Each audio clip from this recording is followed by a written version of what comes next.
Quotes from J.C. Philpot. From the Kindle, Deep Christian Quotes and Bible Verses. First quote. "You shall be as gods," was the lying declaration of the father of lies. When that declaration was believed, and an entrance thus made into Eve's heart, through that gap rushed in pride, lust, and sinful ambition. The fruit of the forbidden tree was pleasant to the eyes, there was food for lust. It was a tree to be desired to make them wise, there was a bait for pride. They would be as gods, there was a temptation to sinful ambition. Second quote. "There are sins which men commit that devils cannot. Unbelief, infidelity, and atheism, are not sins of devils, for they believe and tremble, and feel too much of the wrath of God to doubt his threatenings or deny his existence. The love of money is a sin from which they are exempt, for gold and silver are confined to earth, and the men who live on it.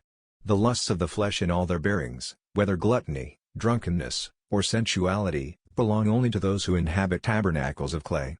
But pride, malignity, falsehood, enmity, murder, deceitfulness, and all those sins of which spirits are capable, in these crimes, devils as much exceed men as an angelic nature exceeds in depth, power, and capacity a human one." Third quote. "The eye of man sees, for the most part, only the grosser offenses against morality, it takes little or no cognizance of internal sins." Fourth quote. "Thus a man may be admired as a pattern of consistency, because free from the outbreaks of fleshly and more human sins, while his heart, as open to God's heart-searching eye, may be full of pride, malignity, enmity, and murder, the sins of devils.